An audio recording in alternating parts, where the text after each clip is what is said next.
so Kari, a professor from Bergen in Norway, is going to talk to us on research on how people use ADHD medication. Your 10 minutes starts. Okay, so thank you. First of all, thank you for the opportunity of speaking here at this event.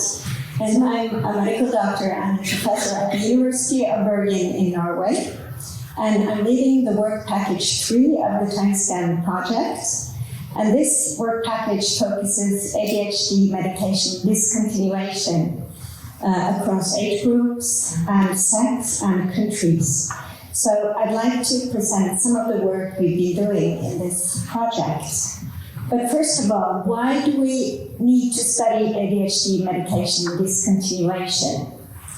Well, we know that medication discontinuation or stopping to use ADHD medicine can present a major barrier to effective treatment. However, research on this topic still raises questions.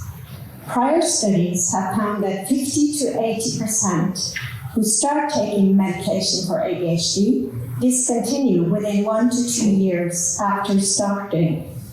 However, there's quite a bit of variation across studies, and there's also a variation in how studies define the discontinuation and also other measures. In addition, there's a lack of systematic, large-scale investigation across age and sex and different countries.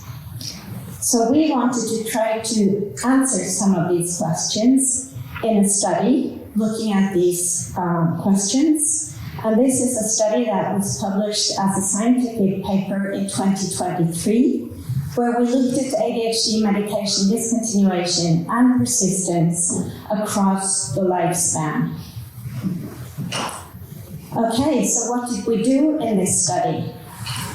Well, we had collaborating researchers in 9 different countries and regions, and they all used data from prescription registries in their country.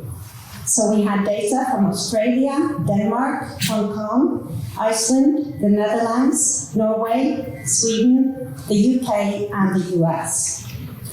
We all applied the same cookbook. So we define variables and factors in exactly the same way, and we use these variables and factors in our analysis and apply the same analysis in each country.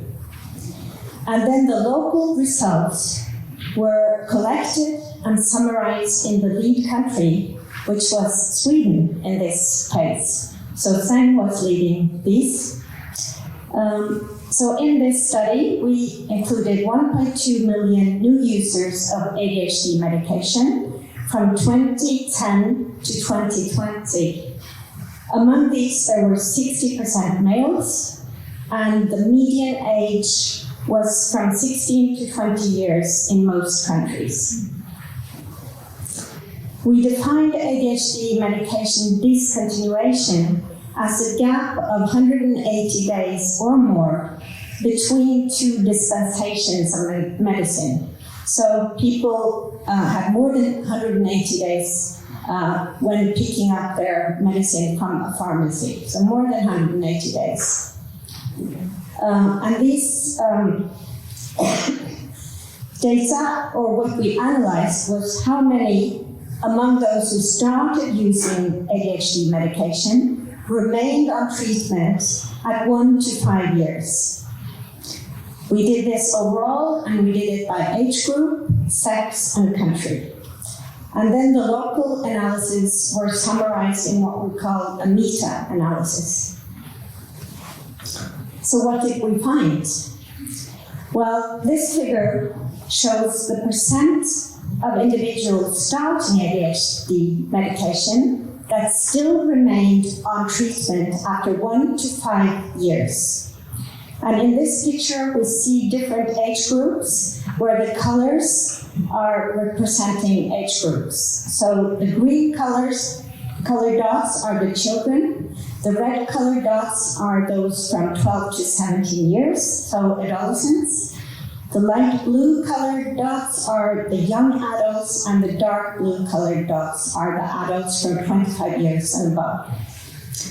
So if we look at 1 year after starting medication, we see that 65% of children, 47% of adolescents, 39% of young adults, and 48% of adults remained on treatment.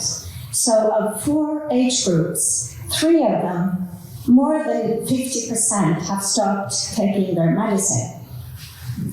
If we look at 5 years after starting medication, 24% of children, 9% of adolescents, 10% of young adults, and 15% of adults remain on treatment. So quite low numbers. That was the summarized results. This picture shows the local results from the 9 countries. And the lines here represent the percent of individuals remaining on treatment from 1 to 5 years. And the colors are still the same, so the green lines are the children, the light blue lines are the young adults, and the red lines are the adolescents. So what we see is that it's quite a similar picture. However, we also see differences. So in Australia, Hong Kong, and the US, there is less difference between the age groups. And in Denmark, there is less discontinuation, especially among the children. So you see that the green line is less steep than in the other countries. This slide is also showing the local results. And here we see the number and the percentage who discontinue ADHD for the medication for the first time by age. And we see that treatment discontinuation peaks at 18 to 19 years in all countries. So how do we interpret these findings? Well, to summarize, discontinuation rates are high, especially in adolescents and young adults, and it peaks at age 18 to 19 years, which highlights that this is a critical period.